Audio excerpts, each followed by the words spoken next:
हरि ओम नमो नारायण। हरे कृष्णा। आप सभी भक्तों का दिन शुभ और मंगलमयी हो। आज की इस वीडियो में आप सभी श्रवण करेंगे मार्गशीर्ष मास के कृष्ण पक्ष की उत्पन्ना एकादशी की व्रत कथा, 11 माता की व्रत कथा और अंत में श्रवण करेंगे सभी व्रतों में सुनी जाने वाली गणेश जी की कथा। अरे भक्तों, मार्गशीर्ष मास के कृष्ण पक्ष की एकादशी को भगवान विष्णु जी के शरीर से एक तेजस्वी कन्या के रूप में महादेवी एकादशी का प्रादुर्भाव हुआ था। आज के दिन भगवान विष्णु के 16 कला निधान पूर्ण अवतार भगवान कृष्ण जी की पूजा की जाती है। भगवान कृष्ण की पूजा में नैवेद्य के रूप में केवल फल ही अर्पित किए जाते हैं। फलाहार में भी आप फलों का ही भोजन करें, कद्दू अथवा मावे की मिठाइयाँ का प्रयोग न करें। कहते हैं कि इस व्रत को करने से और श्रद्धा पूर्वक कथा श्रवण करने मात्र से ही व्यक्ति के सभी प्रकार के पापों का नाश होता है। उत्पन्ना एकादशी व्रत करने से 1000 वाजपेय और अश्वमेध यज्ञ का फल मिलता है। जो व्यक्ति उत्पन्ना एकादशी का व्रत करता है उस पर भगवान विष्णु जी की असीम कृपा बनी रहती है। इससे देवता और पितर तृप्त होते हैं। इस व्रत को करने से सभी तीर्थों का फल मिलता है। व्रत के दिन दान करने से लाख गुना वृद्धि के फल की प्राप्ति होती है। इस व्रत को विधि विधान से निर्जल व्रत करने से मोक्ष व विष्णु धाम की प्राप्ति अवश्य होती है। और जो भक्त व्रत ना कर सके वह सिर्फ इस कथा को श्रद्धा पूर्वक श्रवण करे, तब भी श्री हरि विष्णु भगवान जी अपने भक्त की पुकार अवश्य सुनते हैं। तो आइए प्यारे भक्तों, अपने और अपने परिवार के मंगल जीवन की कामना करते हुए इस पावन कथा का रसपान करते हैं। आपसे निवेदन है कि कमेंट बॉक्स में जय श्री हरि अवश्य लिखिएगा। सूत जी कहने लगे, हे ऋषियों, इस व्रत का वृत्तांत और उत्पत्ति प्राचीन काल में भगवान कृष्ण ने अपने परम भक्त युधिष्ठिर से कही थी। वही मैं तुमसे कहता हूँ।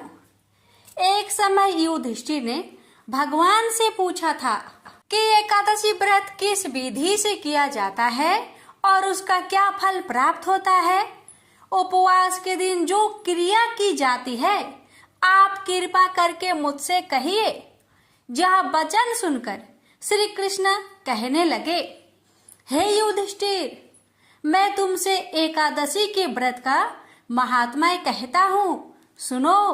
सर्वप्रथम हेमंत ऋतु में मार्गशीर्ष कृष्ण एकादशी से इस व्रत को प्रारंभ किया जाता है। दशमी को सायंकाल भोजन करने के बाद अच्छी प्रकार से दातुन करे ताकि अन्न का अंश मुंह में रह न जाए। रात्रि को भोजन कदापि ना करे, न अधिक बोले। एकादशी के दिन प्रातः 4 बजे उठकर सबसे पहले व्रत का संकल्प करे। इसके पश्चात शौच आदि से निवृत्त होकर शुद्ध जल से स्नान करे। व्रत करने वाला चोर, पाखंडी, पर स्त्रीगामी, निंदक, मिथ्याभाषी तथा किसी भी प्रकार के पापी से बात ना करे। स्नान के पश्चात धूप, दीप, नैवेद्य आदि 16 चीजें से भगवान का पूजन करे और रात को दीपदान करे।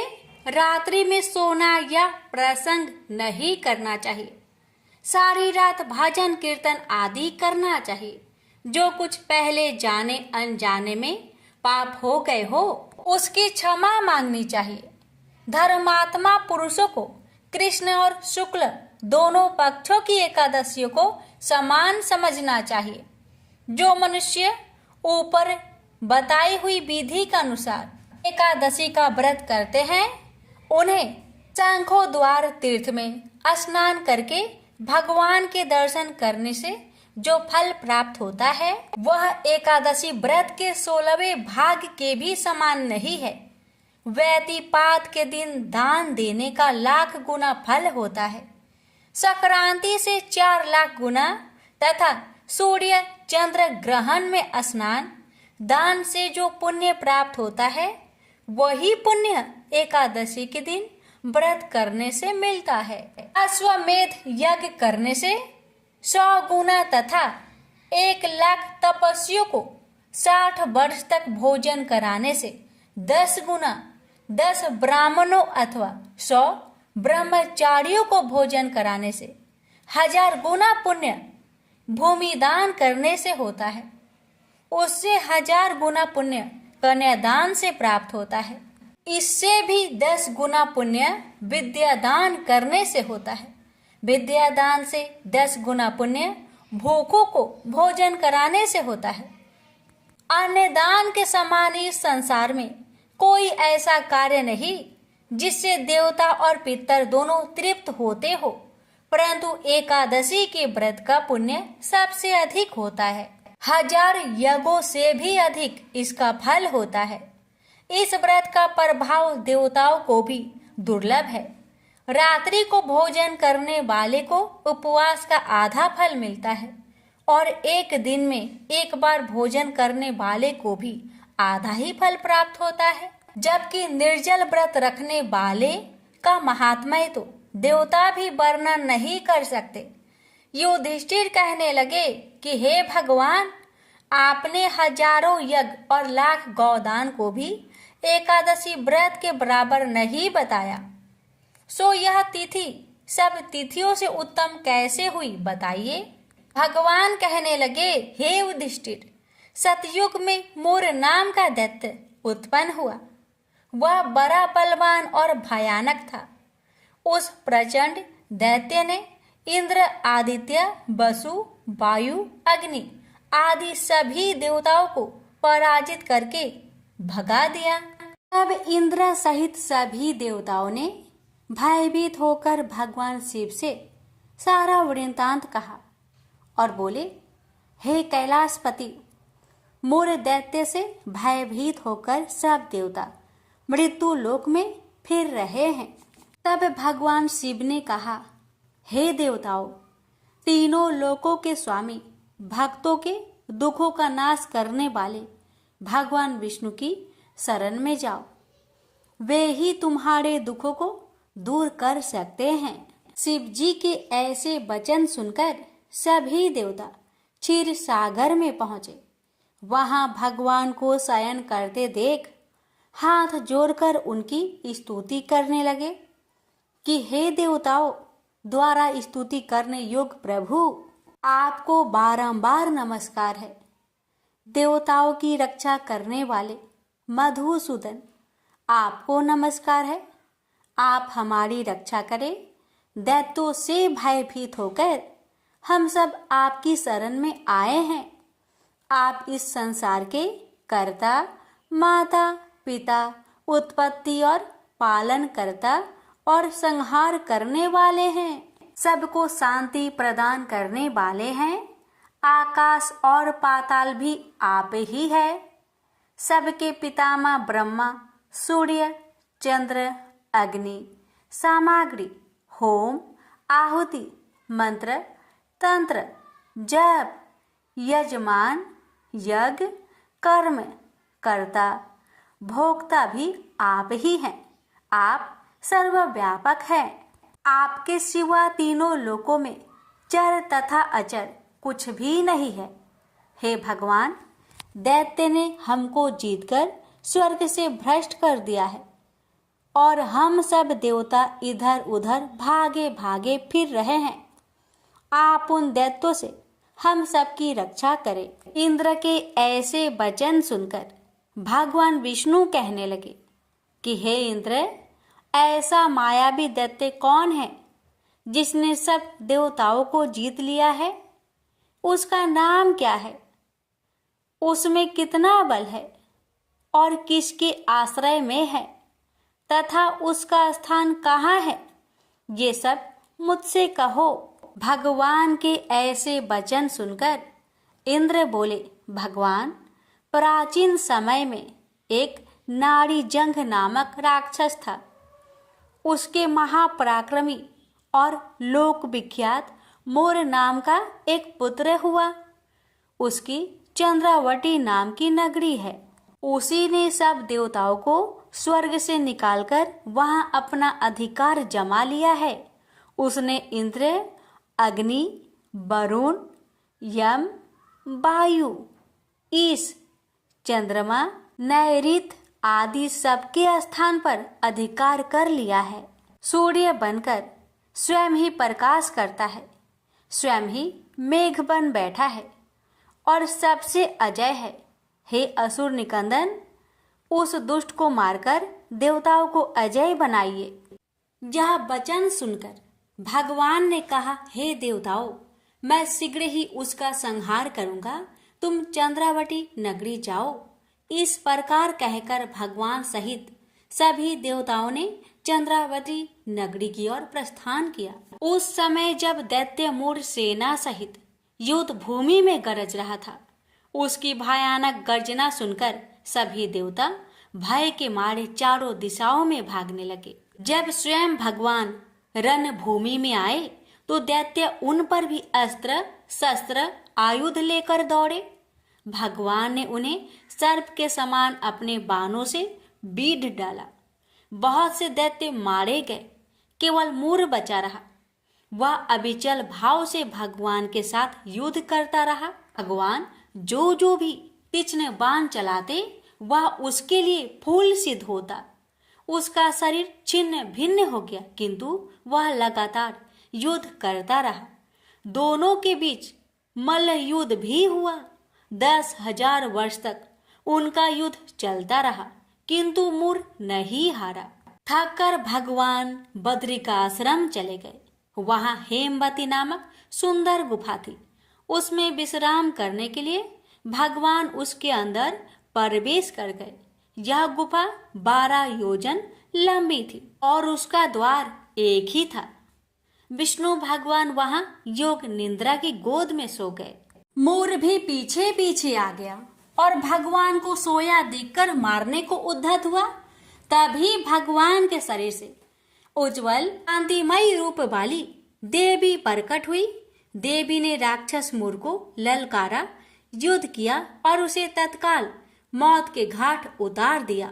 श्री हरि जब योग निद्रा की गोद से उठे तो सब बातों को जानकर उस देवी से कहा कि आपका जन्म एकादशी के दिन हुआ है, अतः आप उत्पन्ना एकादशी के नाम से पूजित होंगी। आपके भक्त वही होंगे जो मेरे भक्त है। प्रेम से बोलिए जय श्री हरि। इस कथा को श्रवण करने मात्र से ही विष्णु भगवान अपने भक्तों की हर मनोकामना को अवश्य ही पूरी करते हैं। अब श्रवण करें मनोवांछित फल देने वाली एकादशी माता की कथा। एक बुढ़िया माँ एक बार 11 माता का व्रत रखी। बड़े ही भाव भक्ति से पूजा अर्चना की। उन्हें वृद्ध अवस्था में क्या बाधा थी, वो तो अपने पुत्र पौत्रों की सुख सुविधा के लिए व्रत रखने लगी। वे दिन भर तो जरा कठोर मन करके अपनी प्यास को रख रही।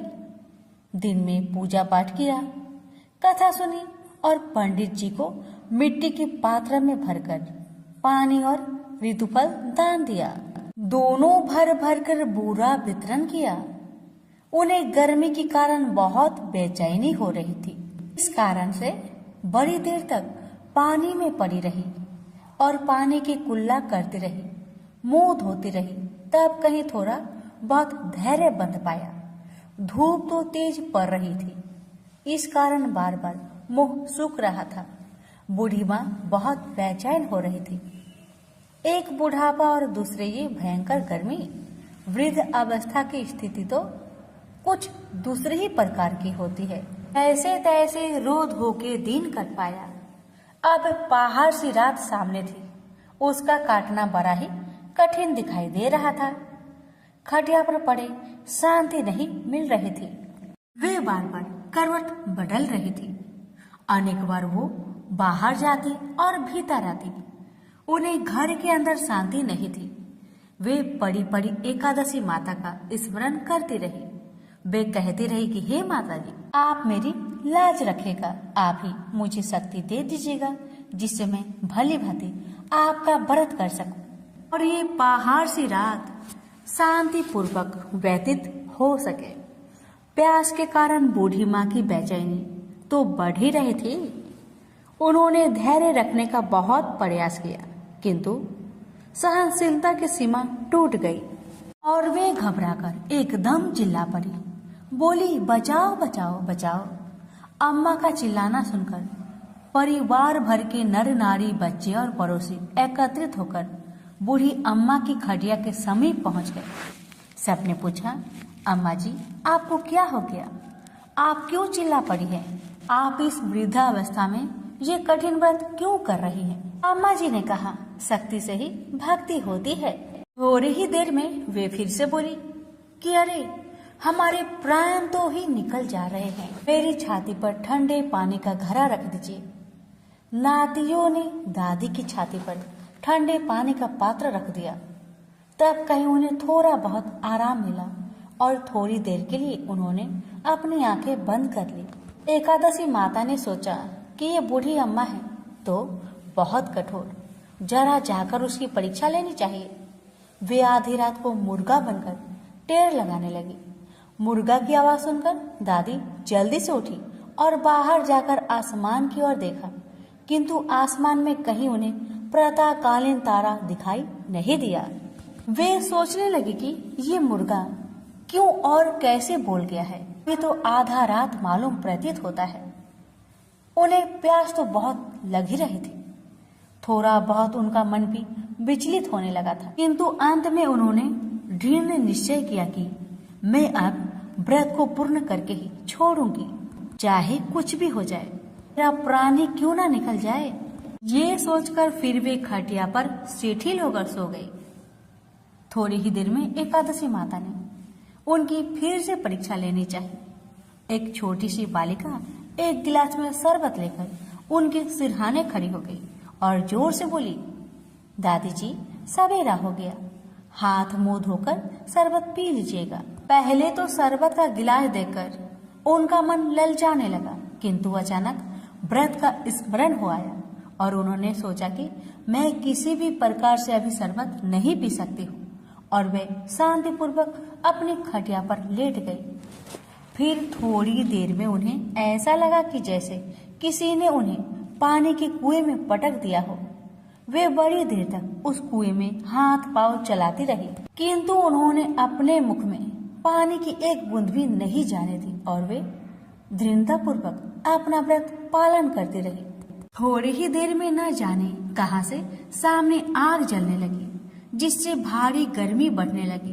प्यास के कारण प्राण निकलने लगे, किंतु बूढ़ी अम्मा का कुछ भी नहीं बिगड़ पाया।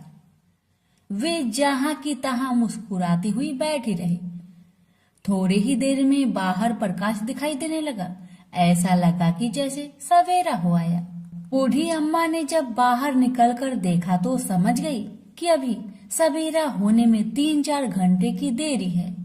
यह जानकर वे शांति पूर्वक इधर उधर घूमने फिरने लगी। एकादशी माता ये बात अच्छी तरह से समझ गई कि ये बूढ़ी अम्मा किसी भी प्रकार से अपने व्रत से नहीं टल सकती। वे उनके सत्य व्रत को ही अच्छी तरह से समझ गई। सवेरा होते ही बूढ़ी माँ ने स्नान किया, भगवान का पूजा पाठ किया, एकादशी माता की कथा सुनी, ब्राह्मणों को दक्षिणा देकर भोजन करवाया। तब कहीं बूढ़ी अम्मा ने जल ग्रहण किया। कन्याओं को भोजन कराने के बाद अम्मा ने भोजन किया। उस श्रेष्ठ व्रत के प्रताप से बूढ़ी अम्मा की आयु में वृद्धि हो गई। उनका घर परिवार हरा भरा हो गया। घर में अब उनके कोई भी अभाव नहीं रहा। वे हर तरह के सुख साधनों से संपन्न हो गई। नाती नातिनों से उनका घर भर गया और वे उसी दिन से 12 महीने की एकादशी का व्रत करने लगी। एकादशी माता के व्रत के प्रताप से इस संसार में हर प्रकार के सुख भोग कर अंत में वैकुंठ धाम को चली गई। से बोलिए एकादशी माता की जय। अब श्रवण करें सभी व्रत को सफल करने वाले भगवान गणेश जी की पावन कथा। एक बार की बात है, एक संत गणेश जी के बहुत बड़े भक्त थे। वह प्रेम भरे हृदय से पूरे दिन गणेश जी की सेवा में लगे रहते थे। प्रातःकाल उन्हें बड़े प्रेम से उठाना, स्नान आदि करवाकर वह उन्हें अत्यंत प्रेम के साथ अपने हाथों से भोग लगाते और उसके बाद वह उनके भजन कीर्तन में लीन हो जाते थे और रात्रि में भक्ति और प्रेम से परिपूर्ण हो वह उनको सुलाकर स्वयं सोते थे। यह कार्य उनकी दिनचर्या बन गया था। ऐसा प्रतिदिन करते करते उनका समय कब व्यतीत हो जाता था उन्हें स्वयं भी इस बात की ज्ञात नहीं थी। वह जहाँ भी जाते वह गणेश जी को अपने संग ले जाते। हर क्षण उन्हें सिर्फ गणेश जी का ध्यान रहता। वह सिर्फ उनकी ही बात क्या करते और गणेश जी भी उन संत की सेवा भाव से अति प्रसन्न रहते थे। वो कहते हैं न कि भगवान को सिर्फ भक्त का प्रेम भरा हृदय चाहिए और कुछ भी नहीं। यह बात इस कहानी से सिद्ध हो जाती है कि भगवान को सिर्फ प्रेम और भक्ति की शक्ति से ही बस में किया जा सकता है। एक बार वह संत कुछ अन्य संतों के साथ ट्रेन की यात्रा कर रहे थे। वह संत अपने साथ गणेश जी को भी अपनी यात्रा में ले आए और अपनी साथ वाली सीट पर उन्हें विराजमान कर उनको प्रणाम किया। अब उन संत ने अन्य संतों के साथ मिलकर प्रभु की भक्ति में ओल प्रेत होकर प्रभु का भजन कीर्तन आरंभ कर दिए। गणेश भजन और कीर्तन की समाप्ति के पश्चात वह सभी संत प्रभु भक्ति की चर्चा में लीन हो गए और कब उनकी मंजिल आ गई उन्हें पता भी नहीं चला। सभी संत एक साथ ट्रेन से नीचे उतरकर स्टेशन से बाहर आ गए और आश्रम पहुंच गए। आश्रम में पहुंचकर जब उन संत का भोजन का समय हुआ तो उन संत ने सोचा कि गणेश जी के भोग का समय भी हो चुका होगा। बिना गणेश जी को भोग लगाए मैं भोजन कैसे ग्रहण कर सकता हूँ? और गणेश जी को भोग लगाने के लिए भोग की तैयारी करने लगे। किंतु यह क्या, जब वह संत भोग लगाने के लिए गणेश जी को अपने बक्से में से निकालने लगे तो गणेश जी तो वहां पर विराजमान थे ही नहीं। यह दृश्य देखकर संत को बहुत आघात लगा। वह अपने चारों तरफ गणेश जी को ढूंढने लगे किंतु गणेश जी नहीं मिले। वह संत निराश हो गए। अब उन्होंने अपनी व्यवस्था अन्य संतों से ही कही तो सभी संत मिलकर पूरे आश्रम में गणेश जी को ढूंढने लगे किंतु गणेश जी कहीं नहीं मिले। अब वह संत और ज्यादा निराश होने लगे। वह सोचने लगे कि बिना गणेश जी की मैं क्या करूंगा। यह बात सोचते सोचते उनके नेत्रों से अश्रु की धारा बहने लगी। यह देख अन्य संत उन सज्जन संत को समझाने लगे कि कोई बात नहीं, यदि आपके गणेश जी नहीं मिल रहे हैं तो हम आपको दूसरा गणेश जी लाकर दे देंगे, किंतु आप अपना मन हल्का मत करिए। किंतु वह संत नहीं माने। वह लगातार रोए जा रहे थे और यही कह रहे थे कि मुझे तो अपनी वही गणेश जी चाहिए जिनसे मैं रोज प्यार दुलार करता था। उनके अलावा अन्य कोई नहीं चाहिए। उन्होंने अन्न और जल भी ग्रहण नहीं किया। ऐसा करते करते 4-5 घंटे बीत गए। इधर गणेश जी कहीं नहीं मिल रहे थे और उधर संत जी की तबीयत रो रो कर खराब होती जा रही थी। फिर अचानक एकाएक उन्हें याद आया कि आखिरी बार उन्होंने गणेश जी को ट्रेन में बैठाया था और प्रभु भक्ति की चर्चा में लीन हो वो कब बगैर गणेश जी को लिए आश्रम पहुंच गए उन्हें पता ही नहीं चला। यह बात सुनते ही समस्त संतों ने उस सज्जन संत से कहा कि अब तो 4-5 घंटे बीत गए, वह ट्रेन बहुत दूर चली गई होगी। यह बात सुनकर सज्जन संत ने अन्य सभी संतों से कहा कि मुझसे गलती हो गई, कि मैं बगैर अपने गणेश जी को लिए ट्रेन से उतरकर आश्रम पहुंच आया, किंतु मेरे गणेश जी मुझे छोड़कर कहीं नहीं जाएंगे। मुझे पूर्ण विश्वास है कि गणेश जी मेरी वहीं पर प्रतीक्षा कर रहे होंगे। एक भक्त का अपने प्रभु के प्रति ऐसा आत्मविश्वास देखकर वहां उपस्थित सभी संत उन सज्जन संत को साथ लेकर स्टेशन की ओर चल दिए। स्टेशन पहुंचकर संतों ने स्टेशन मास्टर को अपनी सारी कहानी सुनाई। यह बात सुनकर स्टेशन मास्टर ने संतों से कहा कि एक ट्रेन पिछले 4-5 घंटे से स्टेशन पर ही खड़ी है। हम सभी बहुत परेशान हैं कि बिना किसी तकनीकी समस्या के वह ट्रेन आगे क्यों नहीं बढ़ रही है। स्टेशन मास्टर की इन बातों को सुनकर संतों को समझने में तनिक भी देर ना लगी कि यह सब तो उस लीलाधर की है। ये तो गणेश महाराज की ही लीला है। और वह मुस्कुराते हुए अपने ठाकुर को लेने चल दिए। ट्रेन की बोगी में पहुंचकर जब उन संत ने ठाकुर जी को देखा तो ऐसा लगा मानो जैसे वह एक बच्चे की भांति बैठकर अपने पिता का इंतजार कर रहा हो कि कब उसके पिता आएंगे और उसे ले जाएंगे। तब उन संतों ने गणेश जी को प्रणाम कर और क्षमा याचना करते हुए गणेश जी को ट्रेन से नीचे उतार ले गए। अंत में यह दृश्य देखकर सभी हैरान रह गए। जब वह संत अपने गणेश जी को लेकर जैसे ही ट्रेन से नीचे उतरे वैसे ही वह ट्रेन भी चल दी, जो बिना किसी तकनीकी समस्या के स्टेशन पर पिछले 4-5 घंटे से खड़ी थी। वहां खड़े सभी स्वजन पुरुषों ने भक्ति की शक्ति का यह दृश्य देखकर सभी ने गणेश जी के चरणों में सत सत प्रणाम किया और आश्रम की ओर चल दिए। सभी प्रेम से बोले गणेश महाराज की जय हो। प्यारे भक्तों, अब आइए भगवान से क्षमा प्रार्थना मांगते हैं। हे प्रभु, मैं आपको बुलाना नहीं जानती हूँ और न विदा करना जानती हूँ, पूजा करना भी नहीं जानती। कृपा करके मुझे क्षमा करें।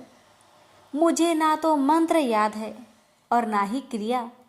मैं भक्ति करना भी नहीं जानती। यथासंभव पूजा कर रही हूँ। कृपया मेरी भूलों को क्षमा कर इस पूजा को पूर्णता प्रदान करें। इस परंपरा का यह आशय है कि भगवान हर जगह है। उन्हें न आमंत्रित करना होता है और न विदा करना होता है। यह जरूरी नहीं कि पूजा पूरी तरह से शास्त्रों में बताए गए नियमों के अनुसार ही हो। मंत्र और क्रिया दोनों में चूक हो सकती है। इसके बावजूद चूंकि मैं एक भक्त हूँ और पूजा करती हूँ व पूजा करना चाहती हूँ, मुझसे चूक हो सकती है। लेकिन भगवान मुझे क्षमा करे, मेरा अहंकार को दूर करे, क्योंकि मैं आपकी शरण में हूँ। प्रेम से बोलिए हरे कृष्णा। अगर आप सभी को हमारी कथा पसंद आए तो प्लीज़ इस वीडियो को ज़्यादा से ज़्यादा शेयर करें। भगवान आप सभी भक्तों की हर मनोकामना को पूर्ण करे।